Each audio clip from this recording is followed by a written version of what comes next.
Fishing news is sponsored by these fine partners.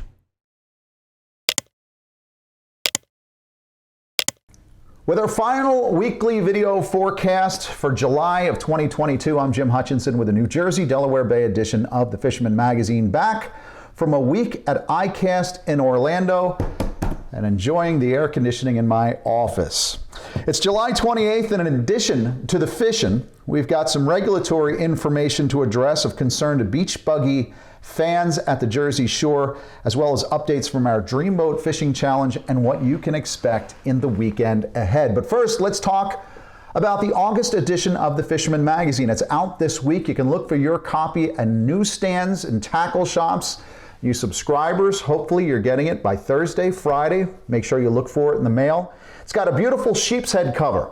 That photo comes to us by way of Ocean City light tackle captain Scotty Sevens. Beautiful shot. Now, we've talked a lot about sheep's head during this summer of 2022. It's almost become like call it a midsummer replacement as those summer flounders start to skedaddle from the back bays in Central and South Jersey once the water temperatures go on the increase. So in the August edition, there's a great article inside from Quag Wynn and Bobby Norgard identifying good sheep's head structure, the gear that you need, baiting up, what you need to know to find this new, burgeoning new, South Jersey staple sheep's head. Yeah, sort of like pork roll, Taylor ham, sub, hoagie, fluke, flounder. You know what I'm talking about.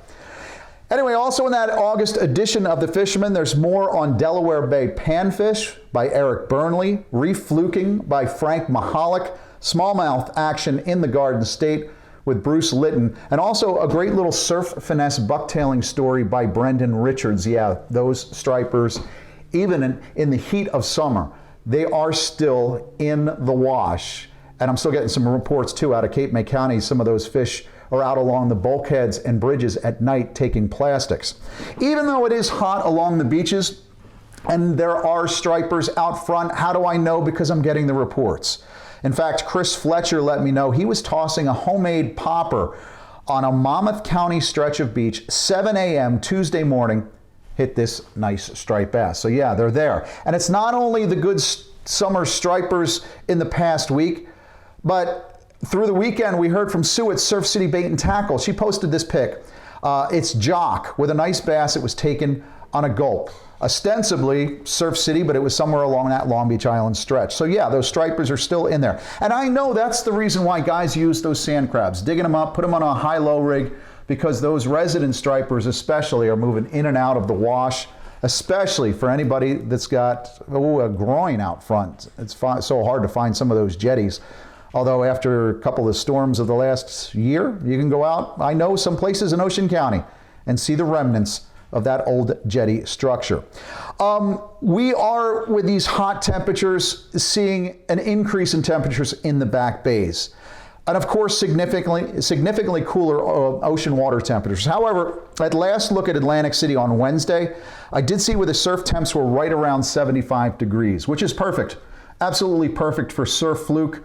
Also keep an eye out for those wheeling and diving turns. You have those opportunities where some bonita, but especially Spanish mackerel are out front. You want to throw some of those exo jigs when you see those hardtails on the move, or especially when you see the signs of life with the terns flying overhead. Now, while we're keyed in on the surf action, let me discuss a situation that's happening here where I am in Brick Township, an issue that really reared its ugly head last week while I was at ICAST.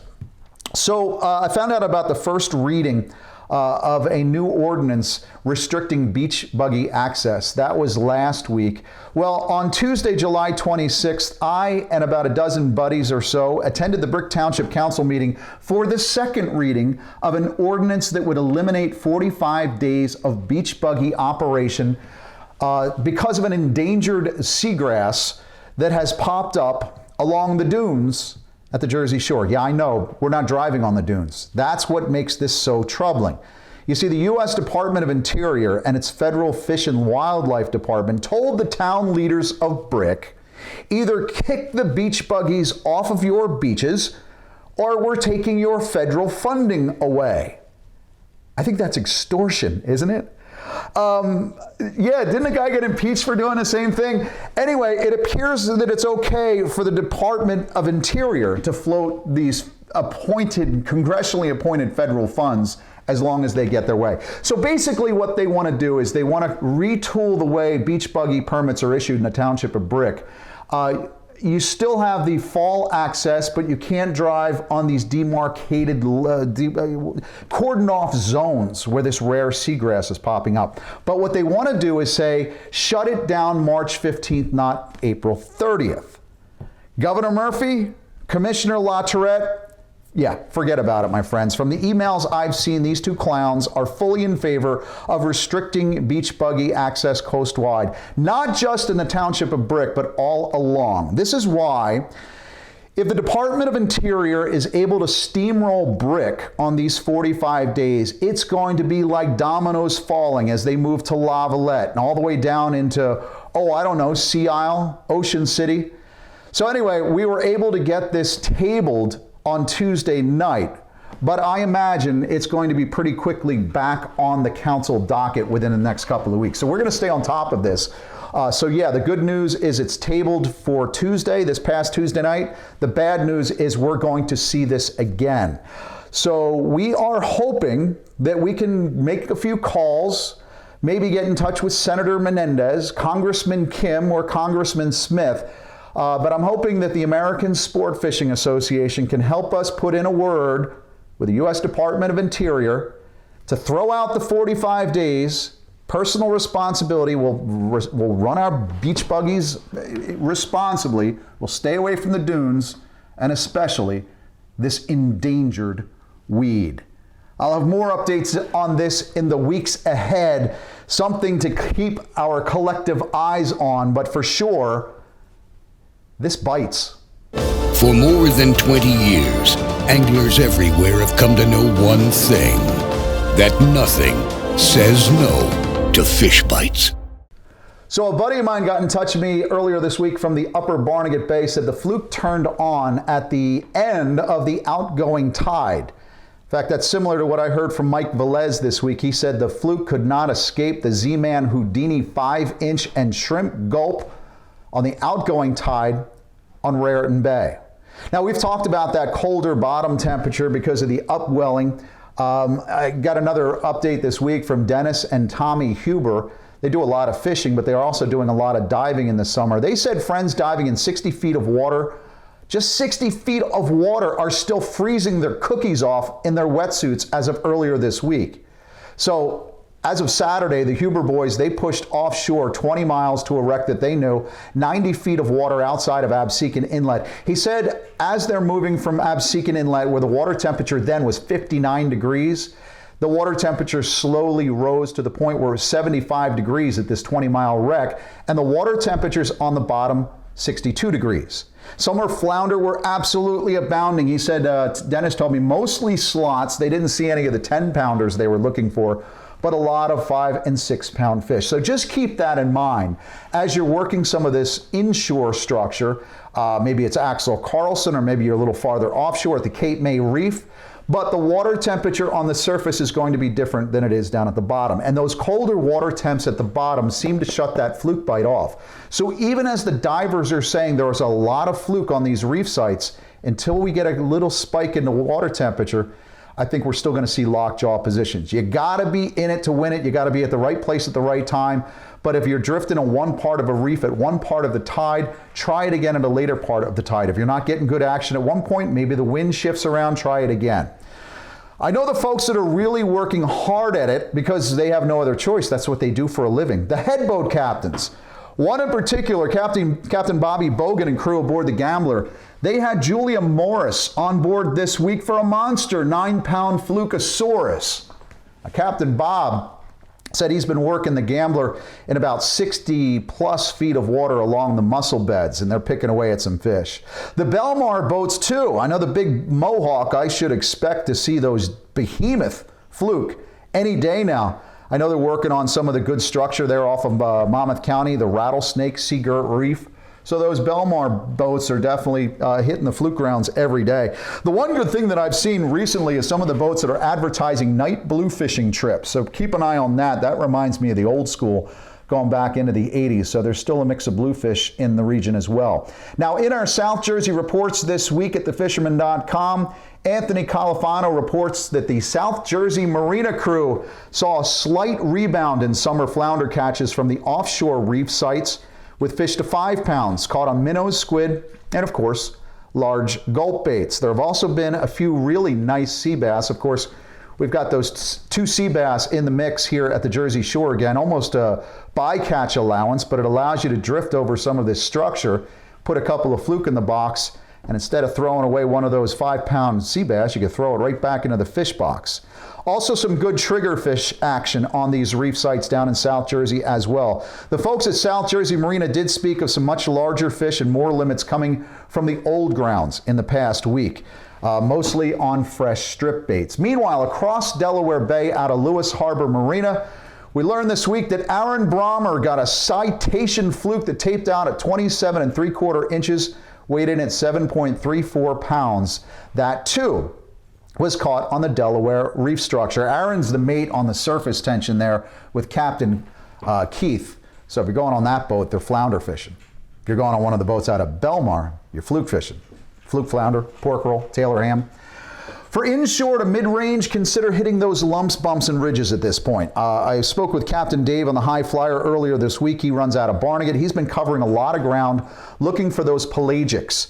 And he said he's going to start sticking closer to home. Think the Barnegat Ridge, maybe the Manasquan Ridge. But typically that's where the bonita, false albacore, king mackerel, Spanish, and the mahi will migrate this time of year. I heard from one friend he didn't tell me his location, but they're catching some mahi. I wouldn't be surprised to see him on some of the Seagirt, Axel Carlson pots, but definitely hit those ridges up. You're apt to encounter a bluefin there as well. In fact, Dave told me this week, the last he checked at the Barnegat Ridge, bluish water, 74, 77 degrees, and also he's seen some flying fish, which is a good sign too. Maybe a bluefin, but also should attract some of those mahi in close. Now, if you're looking to press farther offshore, you've got bluefin and yellowfin feeding rather close up in the northern part of the state. J.B. Casper, check out his weekly report at thefisherman.com or pick up that August edition of the Fisherman Magazine. He says those bluefin and yellowfin moving darn close, 5, 10, 15 miles off the beaches as of our reports this past weekend. Good slug of fish there. But we are getting improving action at the canyons. In fact, the most recent bodacious fishing report on July 26th for an overnighter aboard Caveman Sport Fishing, 13 jumbo yellowfin and 1 pretty darn nice big eye as well. In fact, that crew reported a great tuna bite happening right now. So it's all a matter of just catching fire at the same time. I know it's coming from our federal government, but the NOAA weather forecast for the Hudson to Baltimore for the weekend ahead looks pretty good, especially Saturday and Sunday for those of you pressing eastward in search of some of those tuna.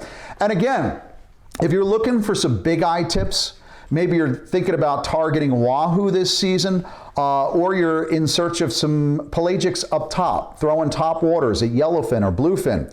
If you want some of this, pick up the August edition of the Fisherman Magazine out right now. Those are the great stories you'll see in the glossy section of the August edition of the Fisherman Magazine. So go there, pick up the magazine for all the details you need for gearing up for those offshore grounds. I know it's hot at the Jersey Shore, but it's hot in the mountain lakes of West Jersey and the Poconos as well. For tips on fishing through the heat, let's spend a few minutes with my man George, the Pocono Outdoors Guy, with a very special professional guest. Well, hey, thanks, Jim. I think we're finally breaking out of this midsummer heat wave here, and temperatures are starting to pull back a little bit. But in these shallow mountain lakes, streams, and rivers, well, I'll tell you what, temperatures are still way up, and it's getting a little hard to catch some of these fish. Now, stripers like up at Wallen Pompack that are down in that deep, cold water, yeah, we can have some success with them. But a normal day for bass fishing, it's going to get a little bit tough. For some tips on how to handle some of this hot midsummer weather, I tied in with FLW Pro Co-Angler Glenn Key. Let's get some tips. I'm here with FLW co-angler Glenn Key, and we're going to talk about little things you can do to help your summertime fishing, especially for some of these bass. I know you're a big fan of the topwater and the spinner baits. Yeah. How about you give us a few tips to get on some fish? Yeah, sure.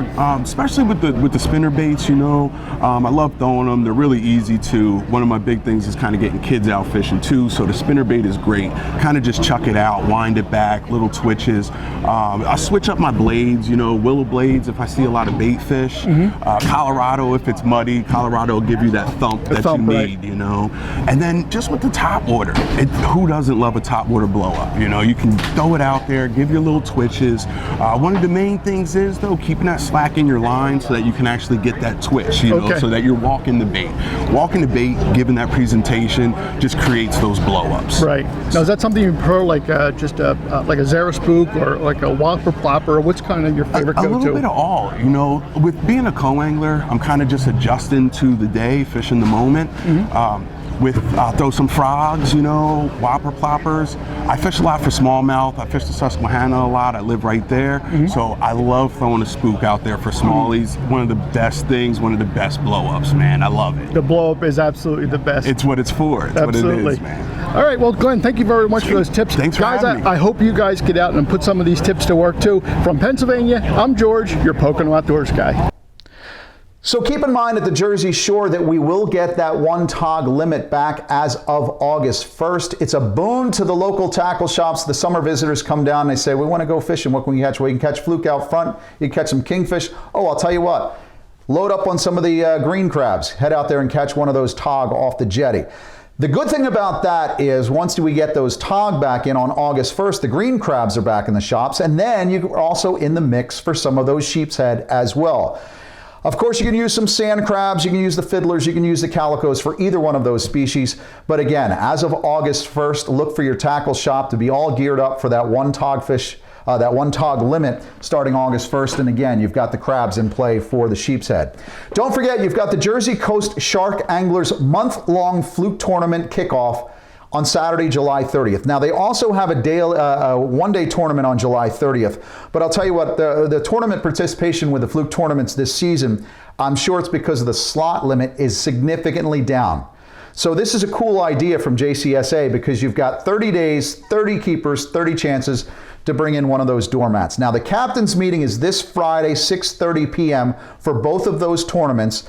That's at the clubhouse there on Herbertsville Road in Brick. Whether you're doing one day or the full month, go to jcsa.org for tournament information there. More heat in the forecast for the weekend ahead. It's not as bad as it was this past week, but the long-range forecast from Nor'easter Nick shows things, wow, getting exceptionally hot in our 10-day forecast. And I'll tell you, there's no better place to be when it's hot, when it's that hot, than beer by the water. I said beer. By the water with a rod in your hand or beer.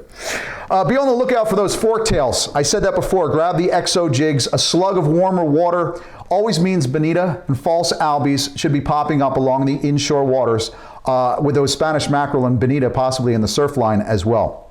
Also, when I mention those forktails, false albacore, bonita, Spanish mackerel, maybe even king mackerel if you're lucky enough, we have split tails in our Coastal Kayak Clash. So if you're a kayak fisherman, join the Coastal Kayak Clash, get in on it, because that forktail category is still wide open at this point in July. Also, of course, you've got the Fisherman's exclusive members-only Dreamboat Fishing Challenge. It's only open to subscribers along the entire coast, from our New England edition down to Long Island, Metro New York, and of course, New Jersey, Delaware Bay. We are giving away to one of our hard fishing subscribers at the end of this tournament season a Steiger 23 Miami powered by a Yamaha outboard. There's so many other great prizes on there.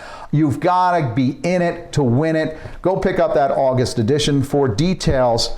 And believe it or not, we're actually entering pretty soon. We're going to hit the halfway point on this year-long tournament. Where the heck does the time go? We are ripping through August at this point. We'll be talking to you next week about August fishing pretty soon. We're going to be talking about back to school as well. I'm going to leave you this week with a quick update from our Dreamboat Leaderboard. And again, get all those details in the August edition of the Fisherman Magazine. Look for the sheep's head on the cover. Get in on the action.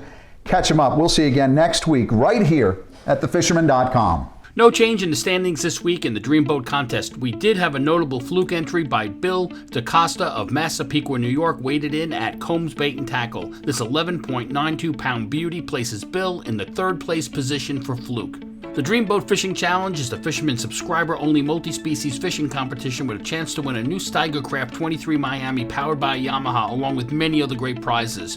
Visit thefisherman.com to subscribe and get all the details so you can be part of the action. As for the Coastal Kayak competition, there were no new entries, so the standings remain the same. Check this video's description on YouTube for all the details and to be a subscriber to the Fisherman Magazine.